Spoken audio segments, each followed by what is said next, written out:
It's time for Two Guys and a Goalie with Dustin Nielson, Matt Kassian, and the goalie, Joaquin Gage. Hello, everyone, and welcome to episode 133, Deadline Day here on Two Guys and a Goalie. If you're watching on the live stream, subscribe to the podcast so you do not miss an episode. Two Guys and a Goalie on all your podcasting platforms. We're presented to you by CoolBet. Visit coolbet.com. If you're signing up for an account, use the bonus code 2Guys. You get a 100% deposit on your initial deposit up to $200. Gage, Kassian, Gage Salas is with us. Boys, it's Deadline Day. It's been kind of quiet deadline day. We have seen some moves, obviously, over the weekend that we'll definitely discuss. If you are watching, and obviously it's going to be a busy day, everybody wants that trade discussion, feel free to ask us any questions, comment on anything, and we will get to those as we work our way through the... I mean, it wasn't, I never had to pack my bags and like worry any. When I was in Ottawa, because I was expecting to be moved. But aside from that, like, I don't know, I never really had to experience that. My only, I guess, trade deadline experience for me would have been more back in junior, where I got traded from Vancouver to Kamloops on trade deadline day. And that was an odd one. It was a weird experience because I wasn't anticipating it. And, you know, you walk into the dressing room, you get told to, you know, go to the coach's office. You're still not really thinking anything of it. I just thought it was a regular meeting. And then walked into the office and there was like all the coaches and the GM and the training staff, like everybody was in the same room. And so the second I walked in, I was like, uh-oh, like something's different. This isn't like a, let's go over video from the weekend meeting. This wasn't like a, hey, let's just have a quick chat. That was like, uh-oh. And then, yeah, I got moved to Kamloops in that. So that was weird because it kind of throws you into a tailspin isn't the right word, but it just changes your world in an instant. Like everything you think you know, all of a sudden you don't anymore. We all, I think, as athletes understand that it's a business, or most guys do, and understand that it happens. You get used to seeing players move in and out, but it's still a little bit of a shock to the system, I think, especially when it happens to you. So I don't know, Gage, did you ever get traded?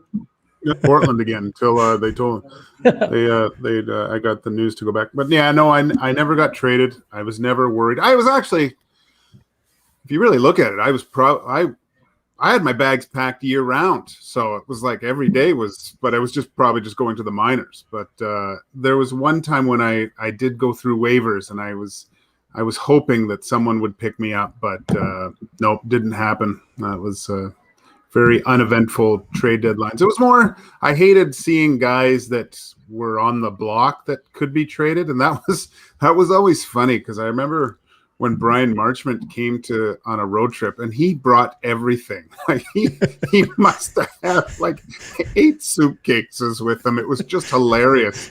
And it was a long road trip and him lugging all this stuff all over God's green earth. It was pretty funny, but yeah, no, I remember when Kurt Maltby was traded, that was a sad time because Kurt was such a good guy to have around. Glenn Anderson got traded to St. Louis on the plane, I remember. That was kind of funny and weird because everyone was running up and down the aisles. But yeah, it's a weird time. Really, really weird. Disruptive. Families are torn apart a little bit, and it's tough because you've been with guys for a long period of time, and it's tough to see them go. Yeah, I was going to say, actually, that reminds me of Jason Spezza, my last year in Ottawa, where he had 2, like every short road trip. We had a couple short road trips, and every time it was like 2 massive, like as big as he could handle suitcases, like just 2 huge things because he was expecting to go. And he didn't till the off season that year, but yeah, I definitely had requested a trade at that point, and so was hoping, I think, to get moved. So they were like his happy bags, where he was hoping to get traded but never did. His happy bags. That could be a good name for the episode today. Let me just write that down. Happy Trade bags. deadline. Happy bags. Happy bags. People who know our show might think that's something else, but we're talking about traveling. Hernan, are you purposely trying to troll everybody with that Hall jersey? What's going on there? I know you've been pretty fired up over the last 24 hours. The best deal they did, the best deal they didn't make. So yeah, I mean, like Dusty, like we chatted a bit yesterday and just fighting with people. I don't know why I get myself into these things, but man, like if the Oilers didn't acquire a Hall, good Lord, the Oilers are rebuilding and Ken Holland was getting fired today. Like, listen, the Buffalo return wasn't very good, but I mean, listen, I don't think it was a good fit for the Oilers. I don't think you're giving up a first rounder. They don't have a second or a third and all that. But yeah, just some tongue in cheek there with my Hall jersey that I got many, many years ago before being in the media. So it's looking nice. I haven't wore that in a very long time. I don't think you'll have an opportunity to wear it again in a very long time either, but we'll see how this plays out. All right, before we got to talk about it, and we obviously got a bunch of trades to discuss and things like that. Boys, what do you think of the new glasses? Got some new glasses. My wife she thinks they're too small for my head, but I think they're okay. Gager, what do you think? I think they're great, Dusty. I told you I didn't know who that was. I thought it was Clark Kent at first, and then he took them off, and then it was a Super Dusty. So yeah, no, they look. You look great. I don't know what she's. I mean, we always want to see your face, Dusty. We got to see the moneymaker. I mean, you are a big hit in radio, like so. I don't know what she's talking about, but I'll have a talk to Tammy. I'll smooth things out. You've joined us. You've joined us in the bougie club, and maybe Tammy. That's why you're just looking extra good right now. It's just not I didn't know I was in the bougie club. This is exciting. That's not what I was going for. Cass, what do you think? You know what? A real friend tells the truth, and even if it hurts. So. You know what? The truth is you need to listen to your wife, not because I think that they're too narrow, but if she thinks they're too narrow, that's the issue. It's what she thinks. It's not what we think. But you know what, Dusty? I am a little disappointed because I know that was what I was hoping for. So I'm a little bit sad. That would have been great. That would have been amazing. It's funny you say, friends should tell friends the truth. So I get home yesterday, pick up the glasses. Tammy's looking at me. The kids are like, "Oh, Daddy, you look like Marshall. We love you. You look great." Yeah. And Tam goes, she goes, "I just feel, we can tell each other the truth here. And honestly, I think this is what I think of household." I'll tell you that. I thought we were in a safe spot. I thought we were telling the truth here. So, well, I was the one lucky enough to submit what we got to talk about late. So I want to talk about Dmitry Kulikov, or what did I say? I think I broke it down like Kulikov or something like that. Kulikov. Yeah. Kulikov. We'll come up with something better. Yeah, a big depth signing, I think, for the Oilers. Really shores up that left side. To me, for the price you paid, a guy on a 1-year contract that's got veteran experience, I think this is pretty valuable. Defensive defenseman, again, I think pretty valuable. The analytics guy probably, I believe, where his Corsi has been above 50%, and his PDO,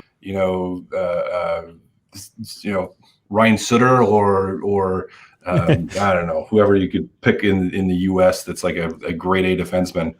I really like this move because it was D-man with experience that I think it solidifies that back end to me, particularly on the left side. So I really like this. If you have to ask me, do I want Willie Lagesson in the lineup or do I want Kulikov in the lineup? I want Kulikov in the lineup. He's going to enable some of those guys on the right side that play an offensive game to play an offensive game if he's paired up with them. And you also just, with him there also, you just get that defensive depth, in my opinion. So I love the trade. I think it was really good. I agree with Comrade Kassian here. This team need more Russian players. That's the first thing. When I saw he come here, I'm like, thank God, someone to drink extra vodka with, have maybe smoke. I'm not sure he smokes yet. Good solid defenseman, good pickup. I can't see anything going wrong with this pick. I mean, looking at his stats over the last few years, couple goals, couple of assists, really shore up that left-hand side of defense. I love it. I love it. I should expect it. When you do it, but it still caught me off guard today. I didn't even see old Joaquin Gage off coming back out here for us today. Hernan, what's it? It's fourth, and if they win a round this year, becomes a third in 2022. I would have liked that to have been if they win 2 rounds this year, becomes a third. But I mean, all in all, I don't think this is a bad move. Oh, we can't hear shit. Hernan, we can't hear you, buddy. I don't know what happened, but you were there, but now you're gone. Damn Russian internet. How about now? Yeah, we got you now. We got you now. Yeah. Sorry. Like Cass said, a good addition. I mean, a guy who plays a ton on the PK. He's and now you on your third pairing, you have an option of Jones, Lagesson, and Russell. So you got three guys that can play a different role for you come playoff time. But your top two are Nurse and Kulikov. How can you be upset with that? And he's not going to be a point guy. He's not brought in for that. He's brought in to play those tough minutes.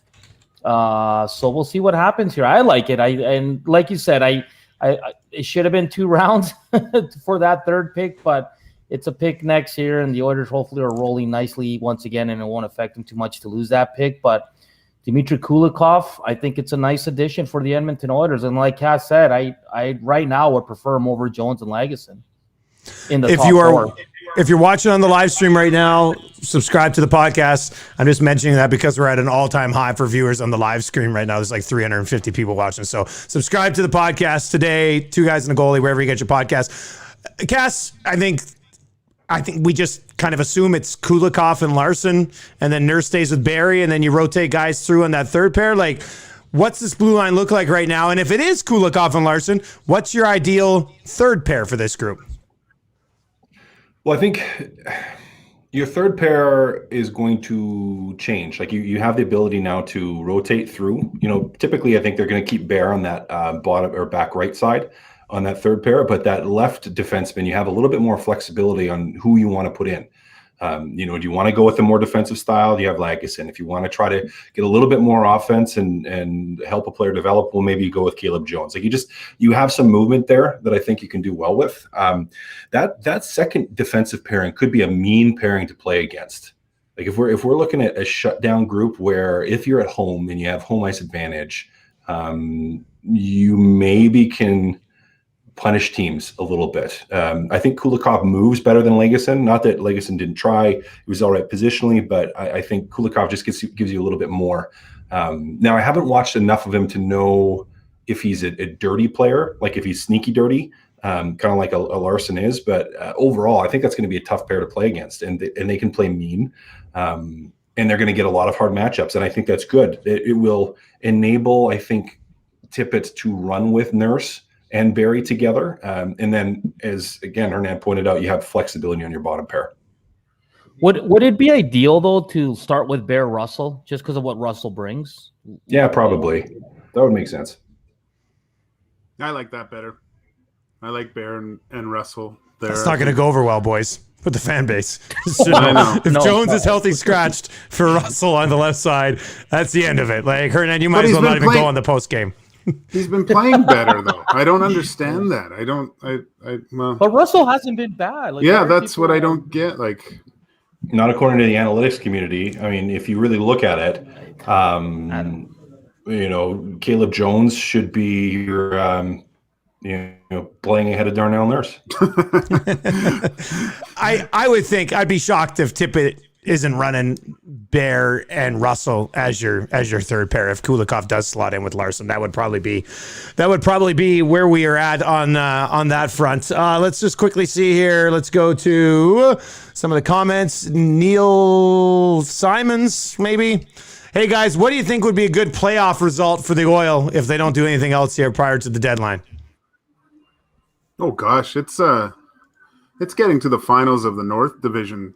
At least I want to see them in Toronto in the finals. I think they should be able to get past one round. It's not going to be easy, but last game wasn't great, but I think they match up well against both teams. I think they've had good games against both.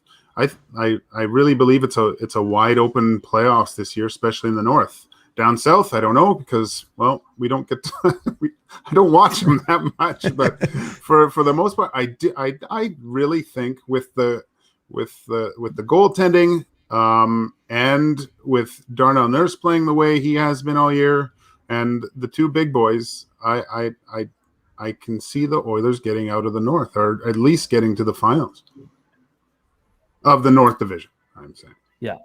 Yeah, I have them. I think if they went around, I think that's good for this team. I mean, after the disappointment of the bubble playoffs and a team that's learning how to play Can't hear you playoff again, games and buddy. be successful, I think if they can get by Winnipeg or Montreal, or if one of those teams outside miraculously finds a way into the playoffs, I think the Oilers can win a first round. It's going to be tough, like Gage said, but for me, that's successful if they get into the second round. Cass is going to reconnect here right now in just a second. Yeah, we'll get to Toronto in a second. As of right, like I said prior to, what was it, a couple weeks ago, I think I said, probably right here on one of the things. I'm not too sure there's a trade in the North that significantly changes my view on these teams heading into the playoffs. Foligno might challenge that a little bit for me. Cass, now that you're back, what would you think would be success for the Oilers here if this is all they do prior to the deadline? You got to win a series. Yeah. And it's going to be, like before my sound cut out and I couldn't hear you guys. It's going to be a challenge. That first round is not going to be easy. Whoever they play, like most likely Winnipeg, it's going to be a tough one. But I think if you get out of that first round, you view it as being a success in such a weird crapshoot of a season. That to me is a positive. Now, ideally, you're coming out of the North. That would be a big success. But yeah, you got to win at least a round. All right, before we continue we got to talk about it, we should mention it's brought to you by Break Kings Break Group. Join them on Facebook. Just go to facebook.com, search Break Kings with a Z. I made my breaker debut last night, boys, and my hands are shaking like this. You know how hard it is to open up hockey cards when your hands are shaking? And I don't know why. There was like 50 people viewing it. I've done like Spangler and CFL and TSN. I'm walking around the house last night. Tammy's like, why are you so nervous about opening up hockey cards with just your hands on camera? I was just, I don't know. But so I did my first break, went pretty smooth. Final card that we broke was an autographed Wayne Gretzky card. So nice. People were just like, it was insane. It was awesome. That was fun. So it's good. They got our logo plastered all over their stuff over there, and it's good. So if you're into cards or just creeping on break groups, join Break Kings with a Z, and they're bringing you. We got to talk about it here today.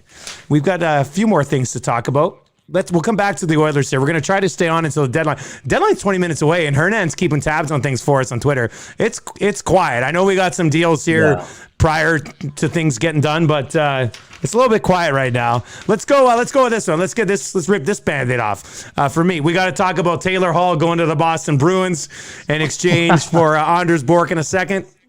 50% retained. Curtis Lazar going the other way as well. I know Oilers fans wanted to be in on this, and I think that they think the Oilers should have given up more than this to get him and bring him here and try to solidify this top six, at least down the stretch. Gage, maybe the wrong guy to start with, but your thoughts on the Sabres not getting a first for Taylor Hall and him landing in Boston, saying he might like to sign an extension, and how that's played out this morning?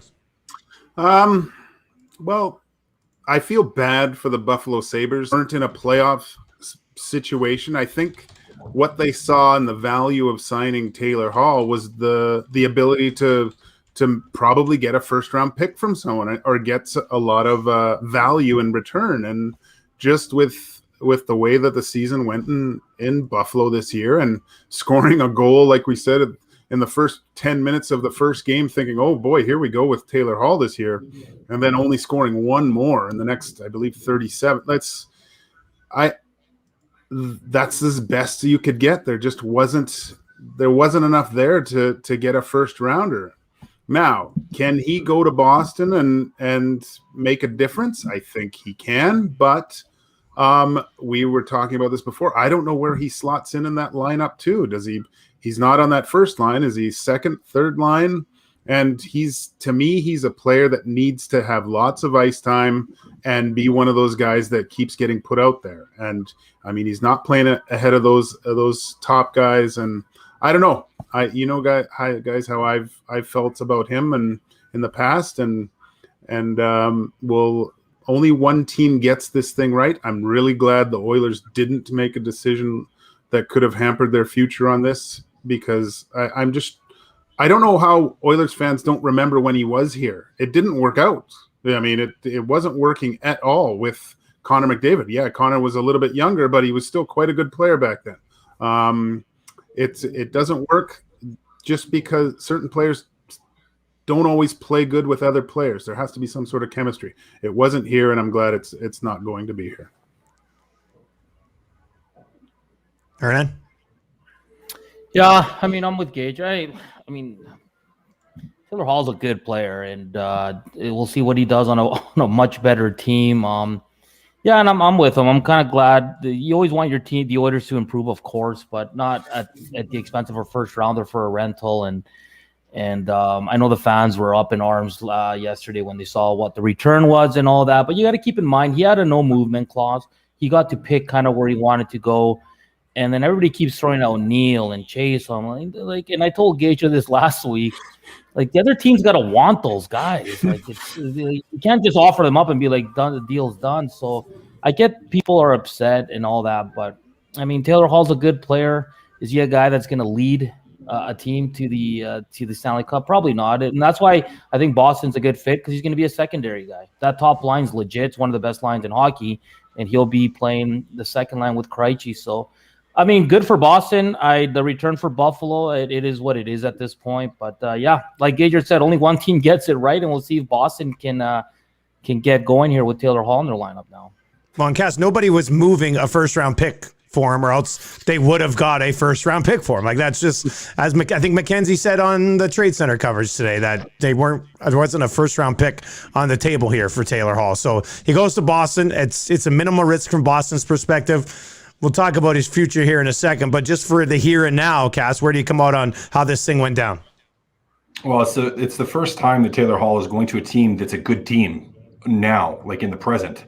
Yep. So I'm interested to see how that pans out, because he's not heading to an environment where it's rebuilding or where, they're anticipated to be maybe good, like they are a legitimately good team. So I'm curious to see how it pans out for him. I'm curious to see how much they use him. I think he's going to get a lot of 5-on-5 minutes. I think they most likely are going to keep their power play pretty intact. I don't think he starts on that first unit power play. He's going to be on the second unit, but he will play a decent amount of 5-on-5 minutes. And with that top line that Boston has, I think that's the thought. For them, the question is, well, if we can make this work from a cap standpoint, if we can make it fit, all of a sudden we really increase our depth, offensively here, our offensive depth. And then even beyond that, the Lazar being included in that, you do have another guy that plays center. And I know he's to a lot of people an afterthought in this, but they just even more so increase their depth that they have Boston from a playoff and a playoff run standpoint. So to me, from a cost, giving up really a second rounder, like that's not that bad.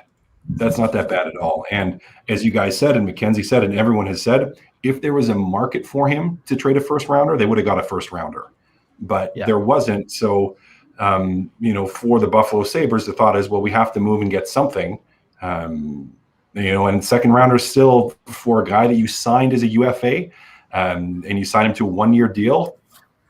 I mean, that to me is still a good return for him overall. And to everyone complaining about it and whining about it, just don't. Like, that's dumb. Don't complain about it. Seriously. Like, there's no way that he was being traded to Edmonton. Like, on no planet was he being traded back here, especially for a first round or whatever. Like, that was just foolishness. So don't be upset. Just keep your mouth shut. Don't be mad when it was never going to happen anyway. It looks like we do have some movement here coming up to the deadline. Chris Johnson, I think, with Sportsnet is saying Sam Bennett to the Florida Panthers. Hernan, we don't have a return going back yet on that one, right? I don't think so. Not yet. It's not official. It's Chris Johnson and a few of the Calgary media have that one, but nothing official. All right, Cass, your first thoughts on Sam Bennett to Florida here. Florida, obviously in a spot to take a little bit of a run at it this year. Well, Florida in a spot to take a run at it. And we already see that Calgary's in that selling mode where, they move Rittich.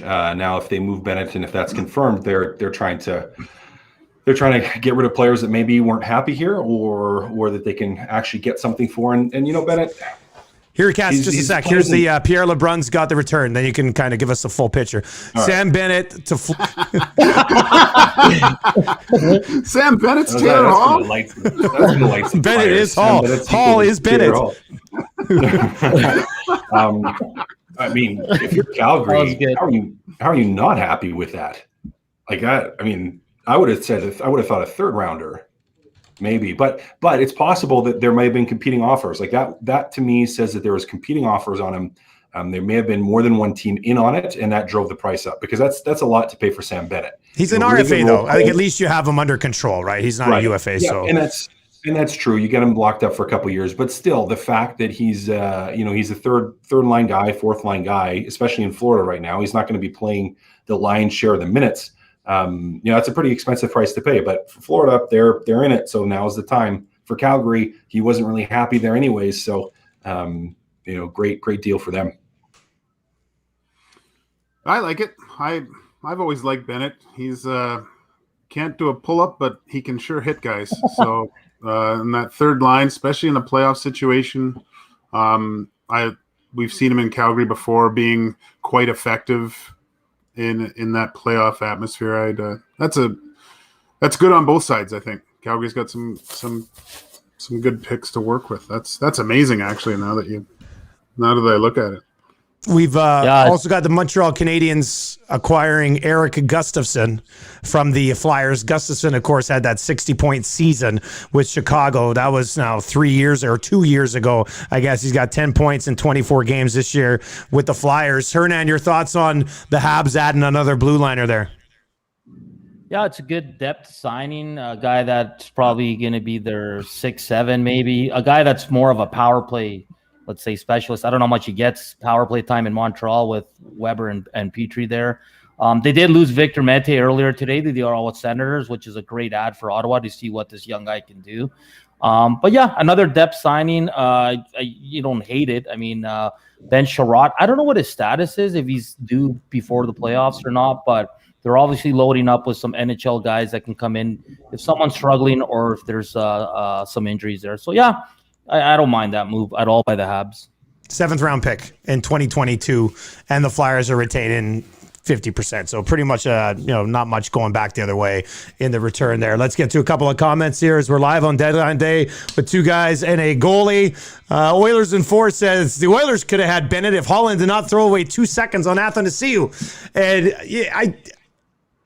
I tried to stay calm and cool during the show this morning. As Gager said, it didn't really work very well. But like comparing any of the value this year to last year is just bogus. I mean, the entire landscape of the National Hockey League has changed in the last 12 months. And at the time, when Ken Holland acquired Athanasiou, the rumor was that they were looking for a first. So when they got him for 2 seconds, we were all like, hey, you didn't have to give up a first. You got Athanasiou. He didn't come in here. He came in here, didn't play very well. You didn't get to see a lot of him, but he didn't play very well. And then the pandemic hits. You get it shut down. The cap's not going up. They didn't want to take him to Arb Rights because they didn't have the room because of the way that the cap was going. And it was a shitty deal.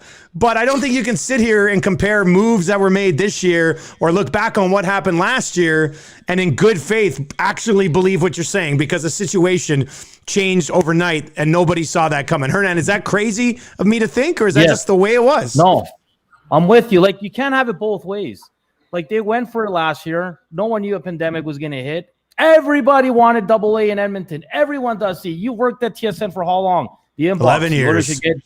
The Oilers should get AA because he can keep up with McDavid. It didn't work out. The COVID hit. It's not Ken Holland's fault. Did he overpay? Sure, but he was going for it. So I'm with you, Dusty. You can't compare the two. It's two completely different things. No one saw what we went through and what we're still going through with COVID and how it impacted the NHL when it comes to money and moving players and all that. So no, I'm with you, Dusty. I think it's ridiculous to bring that up.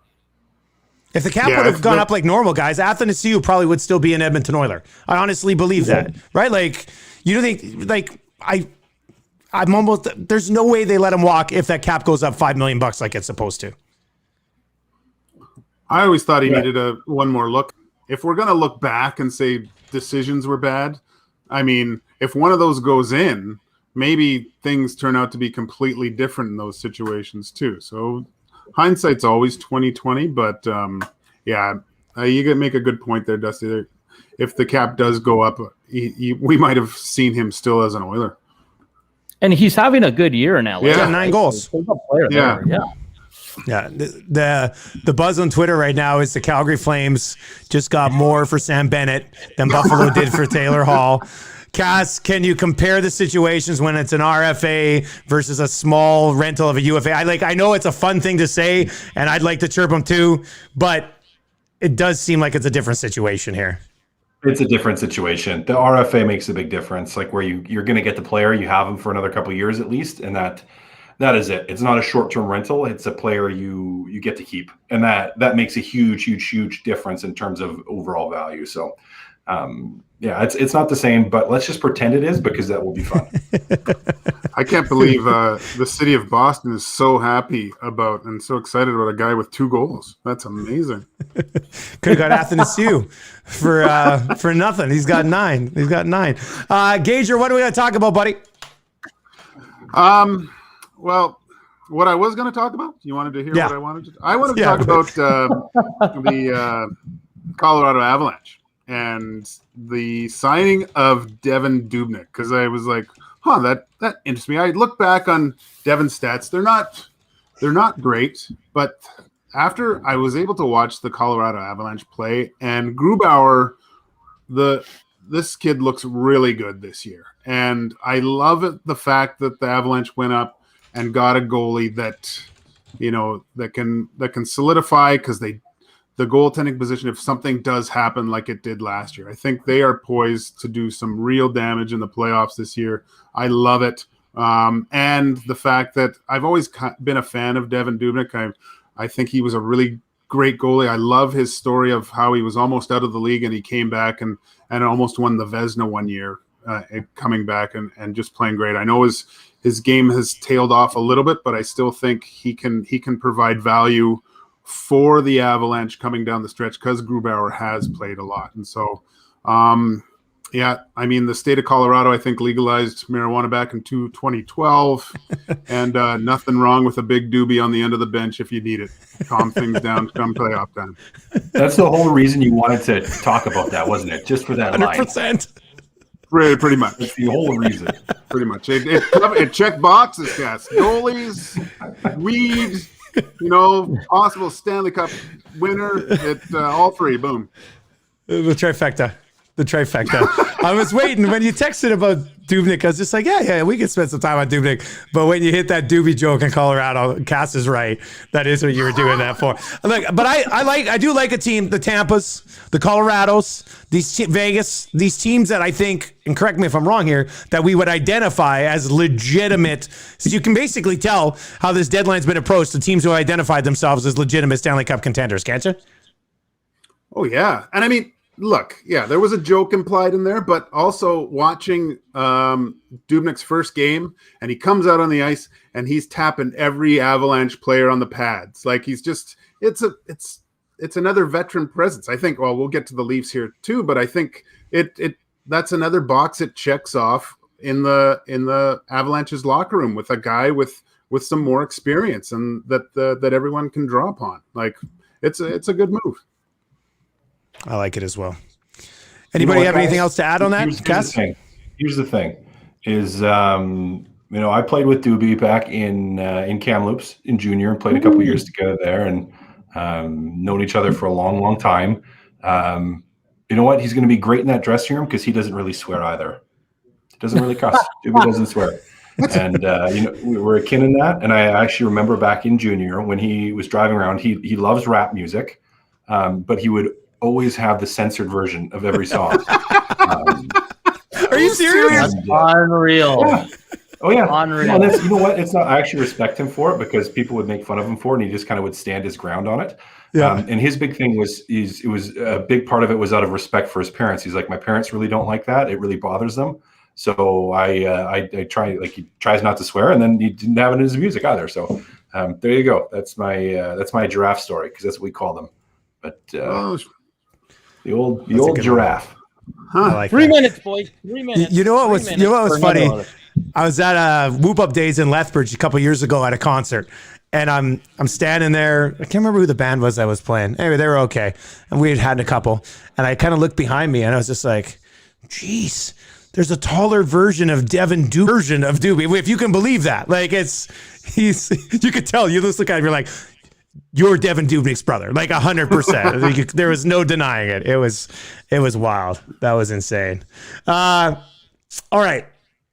What'd you say, Hernan? What do we got? 3 minutes away. Quiet deadline so far. A couple of trades that'll trickle in here for sure. For the weekend, I know Nick Foligno goes to the Leafs. I like it. I mean, they gave up a first, but I think this is a guy that brings some veteran leadership to that group. He's feisty. He's dirty. He can play anywhere in your lineup pretty much. I like that addition. I don't like the first round. They're going the other way, but I think this is going to help the Maple Leafs going forward. And then Dave Rittich kind of threw me off, but then this probably means Freddie Anderson's probably out a little longer than they anticipated.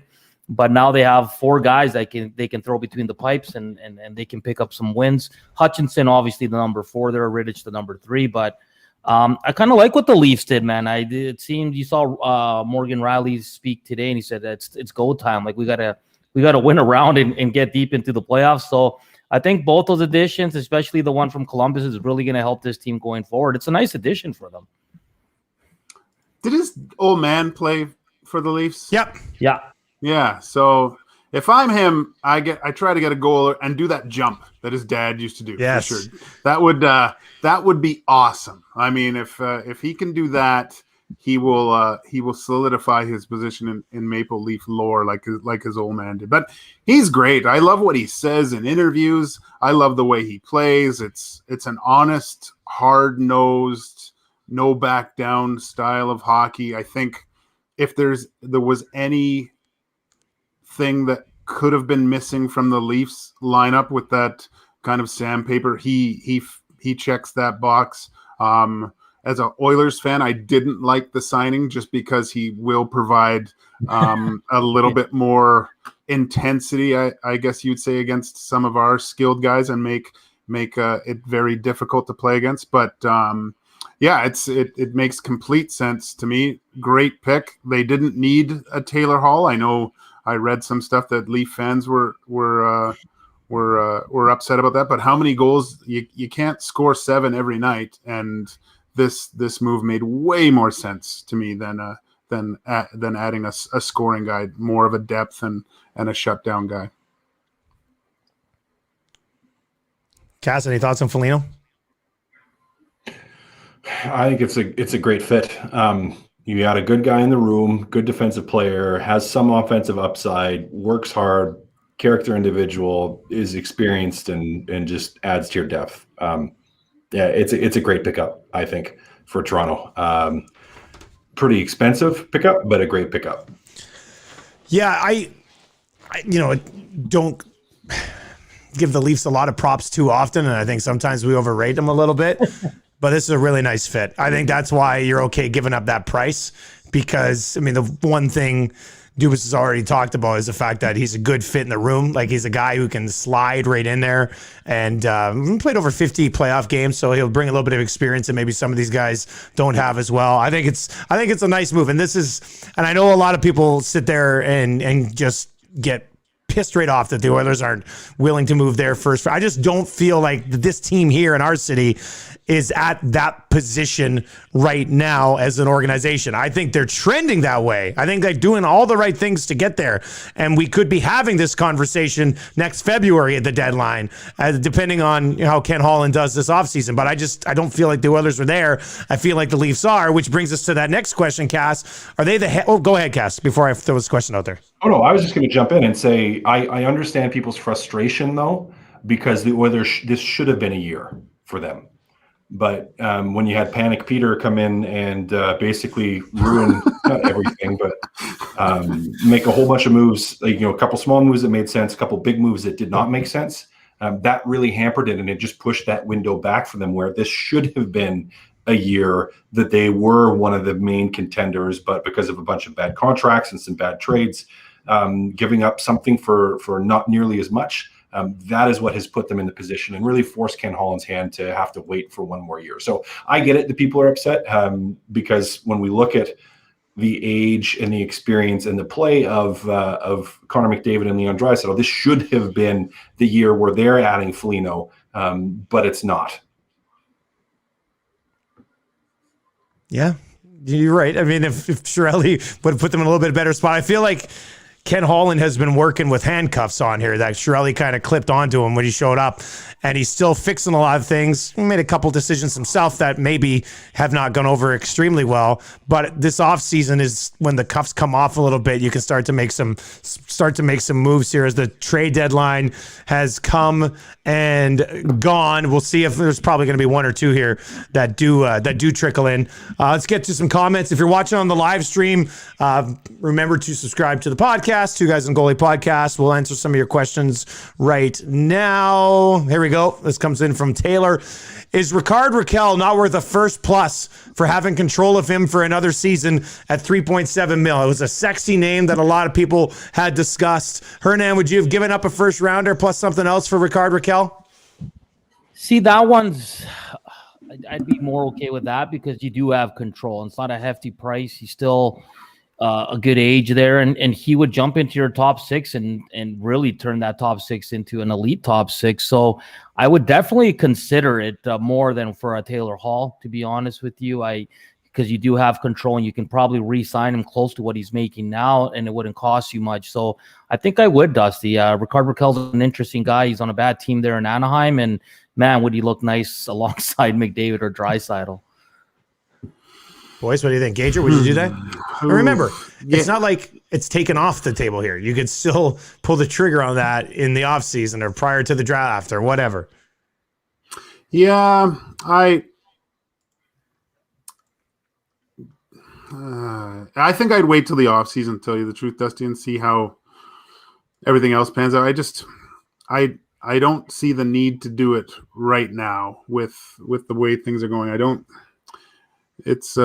I like Rakell. He's a really good player, but yeah, like you said, I think that's something that you can get done in the off season if need be. With look and see how things, when all that money comes off, see where you're sitting then, and go from there.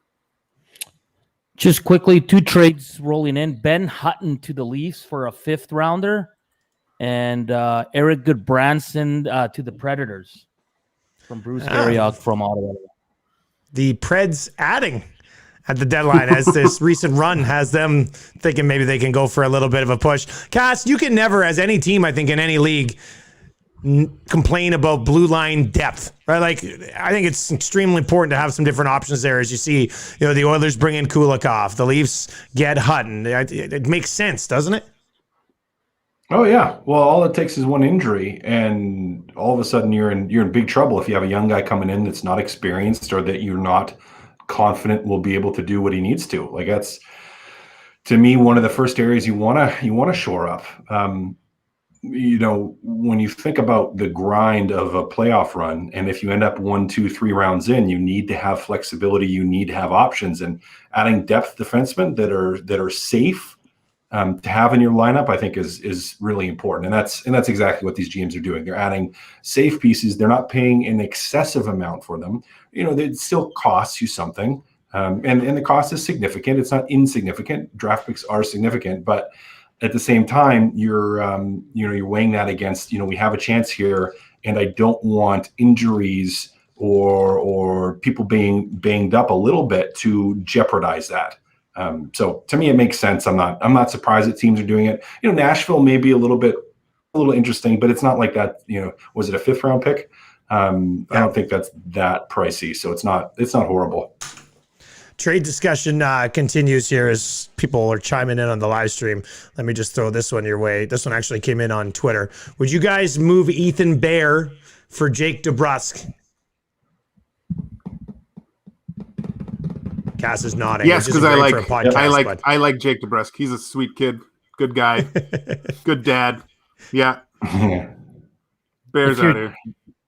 Oh yeah. If you're keeping one of Larson or Barry, then you have Bouchard. Yeah, but if you lose both Larson and Barry, then slim pickings on that right side. Well, I don't think you're going to lose both of them. I don't think you're going to lose both of them. So I'm but if you fine only with it. lose, if you lose one of them and you trade Bear, then you're rolling with Bouchard and Barry or Larson. And I don't know if you want that on your right side. If you keep both of them and have Bouchard and then trade Bear for a forward, that makes more sense, doesn't it? Yeah, I mean, it depends on how you feel about your negotiations, I guess, with Barry and Larson. If you're even talking with them, how confident are you? I mean, I would do it. I would do it because I think Jake DeBrusk is cheaper right now than he will be over the next couple of years. Like you're going to get a better price on them now, so I would do it. All right, we'll see if anything trickles in here over the final couple minutes of this deadline day episode. If this is it, two questions we're going to get. Well, a couple questions here. I'm not going to do keep it or clip it today because I got a few other things I want to throw your way. If this is line for the Oilers, Hernan, let's start with you, buddy. Give me one word to describe the Oilers deadline if it's just Kulikov. Content. I'm content with That's it. one word. Yeah, okay. All right. Cass, give me a word. Expected. He's speechless. Expected. He's speechless, Gager said. Expected. Okay. All right. Gager, give me a word. I'd have to say patience. Just it's you don't want to jump the gun here. Don't want to. We've seen too many mistakes around this time of year over the past few years. I think it's fine. A content, expected, safe deadline. There it is. Hernan, what do you got? Yeah, Winnipeg's reporting they've added Barbanoff to the San Jose Sharks. This is from Elliot Friedman. Antti Somela is the return. And Winnipeg is also saying there's a depth forward, but there's no information as of yet. They're expecting more details. Oh, Marlowe's going to Winnipeg. Look at that. The Marlowe affair continues. That's great. All right. Another question on the Toronto Maple Leafs. They go out, they get Foligno, they give up the first. Cass, what happens if the Leafs don't come out of North? How's that going to look if they lose to Montreal in the first round or lock off by Winnipeg or Edmonton in the second round, or however it plays out? What do you think the reaction is going to be like to the Leafs if they don't get out of the North? Well, I mean, it depends on where in the country you are. I mean, here we're gonna celebrate and we're gonna be happy and we're gonna cheer and we're gonna laugh. I'm gonna laugh so hard. In Toronto, however, that's going to be like, you remember Vancouver back when they lost in the Cup final? Yeah. Like that's how I feel, like not necessarily actually riding and burning things and flipping vehicles, but proverbially, emotionally, that's what they're going to be doing. Like it's going to be absolute chaos. There's going to be a horrible reaction. Freddie Anderson needs to be traded. Dubas needs to be gone. Matthews maybe not Matthews. They love him too much, but Nylander needs to be gone. Like they're just going to go crazy and try to force Dubas's hand to make a whole bunch of moves that they probably shouldn't make. Hernan, what do you think that fallout's like? Oh, yeah. Like Cass said, outside of Toronto, we probably all giggle. And go. But you know what, Dusty? Like it's playoffs is such a different animal. Like who cares what you did in the regular season? You can throw that out. So yeah, I'm with Cass. I think it. Like, what do you do going forward? like what is success there? Like 1 round, 2 rounds? Like it's kind of the same question we're asking here. And I think you're a little bit behind, but it's definitely going to be interesting. Yeah. Yeah, it's going to be tough because I don't think even 1 round does it. I think they have to come out of the North to even be considered an okay season. And then with the move with Foligno, I think it has to be getting at least to the finals to see that they're on the right path. There's too many times that one and done kind of in the playoffs that's a tough market. And like Cass said, there'll be we might even have a parade here if they do lose. So that'd be weird. Don't want a loser parade. We just, if you're going to have a loser parade, we would have had one somewhere along the way here in the last 20 years. Okay. Dust is settled here. Nothing of significance, I would think, that trickles in that would change your thoughts on this question. As the deadline wraps up today and we begin the true home stretch, who is your Stanley Cup favorite right now? Cass, who are you going with? Of Devon Dubnick, it just firms up their goaltending position a little bit. You have unbelievable forwards. You have unbelievable defensemen for the most part. Like you're stacked here, I think, from a team standpoint. McKinnon's going to be leading the charge. You have size, you have physicality, you have your defensive forwards, I think, have the ability to shut down other teams at times and play physical. I just think you have all the pieces and all the tools. If I were to put money on anyone, it would be Colorado. Hernan. Yeah, got to give the boring answer. I'm with Cass. They just added a few pieces. Soderberg, Dubnyk, I think, is a big one. He's really going to give him some quality starts there, and they're just so talented. And their decor is just like, if you're not jealous of that decor, man, like holy smokes, they're fantastic. So I got to go with Colorado right now. Well, I'm really impressed what the Boston Bruins have done in this trade deadline. No, I hate to say it, but I got to stay with my boys here. It's the Avalanche. They are unbelievable, and Grubauer is playing great. Like Cass said, they have addressed everything throughout their lineup. They can play every which way. McKinnon is just, he is so awesome to watch. He's great. They're going to be really tough to beat. All right, then let's wrap up, obviously. And I'll say this. I might go Vegas over Colorado still. Vegas has a group that's been to the Stanley Cup final, come up short. Colorado hasn't got that close yet, whereas Vegas has. So I wonder if there's a little bit of a difference there. Very quickly, Oilers. Deadline's come and gone. Expectations for them. Same question. What do you think ends up happening with the Oilers rest away? I think they get to the North final against the Leafs. I think we see that this year. With the maturity of Connor and Leon and the way that the Oilers have played against the Winnipeg Jets, I'm not saying it's going to be a battle that I'm looking forward to it, but I think they can get by Winnipeg. The Leafs, it's a different type of game with the Leafs, and I like what the Leafs added. So Northern Finals. I'm with, I think one round. I think they'll learn a lot from those bubble playoffs and the kind of effort you need going forward. This team is better. They got better players. Connor and Draisaitl can win a series by themselves. So I'd be happy with winning one round and then seeing what happens after that. But yeah, they're not there yet, Dusty, to go to all the way. But one round, I think, is what they do. I'm going to be a homer and say they win 2 and they go to the conference final. Nice work, Cass. Somebody had to do it. Yeah. Somebody had to flip their happy bags on the table here and take a run at this. Yep. And subscribe to the podcast. We're presented to you by CoolBet as well. Hernan, what's that finger for? Yeah, just it's official now. The Oilers are done for today, and Kenny Holland speaking at 1:30. So 15 minutes away. We'll wrap up the podcast. Everybody can go and chirp the Oilers live account when they stream that, because I'm sure that's how it's going to go over. I hope Kenny Holland, Kenny Holland's not reading the comments, but it should be interesting. There's going to be lots to discuss for us as we head down the stretch here. Boys, solid deadline day episode today. This was fun for Gager, Cass, and Hernan Salas. I am Dustin Nielson. Thank you very much for supporting Two Guys and a Goalie. We'll be back on Thursday. Have a good week, boys. Bye, guys.